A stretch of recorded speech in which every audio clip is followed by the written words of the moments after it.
আপনারা প্রায় একটি কথা বলেছেন, মাঝে মাঝে একটি কথা বলেছেন যে বাংলাদেশের জনগণ তাকিয়ে আছে বিএনপির দিকে।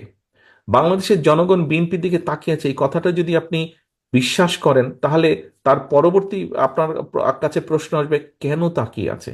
কারণ অতীতে, হ্যাঁ, আমরা যখন দেশ পরিচালনা করেছি অতীতে আমরা চেষ্টা করেছি সবকিছু যে আমরা করে ফেলতে পেরেছি, নট দ্যাট। আমরা অনেক কিছু করেছি, বাট সবকিছু আমরা করতে পারিনি, কিন্তু অনেক কিছু এখনো করার বাকি আছে। এই যে আপনি বললেন যে মানুষ তাকিয়ে আছে, কারণ কম বেশি সবকিছু মিলিয়ে মানুষ এতটুকু বিশ্বাস করে যে বিএনপির কাছে গণতন্ত্র, বাক ব্যক্তি স্বাধীনতা এগুলো নিরাপদ বিএনপির কাছে। সেজন্যই কিন্তু বিএনপি সরকার পরিচালনা করলে হয়তো অনেক কিছু করতে পারবে না, কিন্তু কিছুটা হলো বেটার কিছু করতে পারবে বিএনপি। এইটুক বিশ্বাস মানুষের মধ্যে আছে বলেই কিন্তু মানুষ বিএনপির দিকে তাকিয়ে আছে, বিএনপির উপরে মানুষ আস্থা রাখে।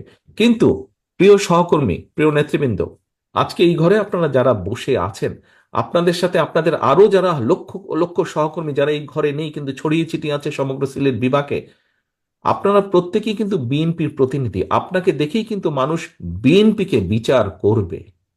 আপনাদের প্রত্যেককে দেখে কিন্তু মানুষ বিএনপিকে বিচার করবে যে বিএনপি কি, বিএনপি কি করবে। কাজেই মানুষের যে আস্থা, এই আস্থাকে ধরে রাখার দায়িত্ব কি আপনার নয় বিএনপির একজন নেতা বা কর্মী হিসাবে? এটি ধরে রাখার দায়িত্ব তো সম্পূর্ণরূপে আপনার।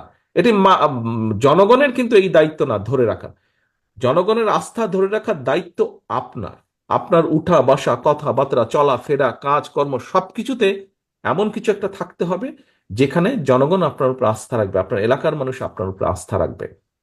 কারণ আজকে কোনোভাবে যদি এটি একজন রাজনীতিবিদ, এখানে আপনারা যারা বসে আছেন আপনারা পোড় খাওয়া রাজনীতিবিদ, বিশেষ করে গত পলাতক স্বৈরাচারের সময় এখানে উপস্থিত বিএনপির প্রতিটি নেতাকর্মী জেল জুলুমের শিকার হয়েছেন, অত্যাচার নির্যাতনের শিকার হয়েছেন। কাজেই এই এক্সপিরিয়েন্স থেকে আপনাদেরকে একটি জিনিস বুঝতে হবে, আজকে বাংলাদেশের সবচাইতে বড় রাজনৈতিক দল বিএনপি। বিএনপি যে যত কথাই বলুক, এইটুক বোঝার ক্ষমতা আপনার আছে, বিএনপি যদি কোনোভাবে ক্ষতিগ্রস্ত হয়, believe it or not, BNP কোনোভাবে ক্ষতিগ্রস্ত হলে সামগ্রিকভাবে বাংলাদেশ এবং বাংলাদেশের গণতন্ত্র ক্ষতিগ্রস্ত হবে। এটি আপনাদেরকে মানতে হবে, এটি আপনাদেরকে বুঝতে হবে।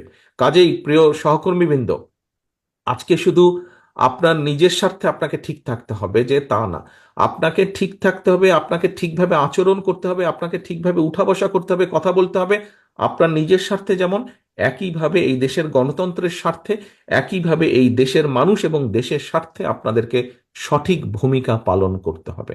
কাজে আসুন আমরা নিজেদেরকে সেভাবে গড়ে তোলার চেষ্টা করি, আমরা নিজে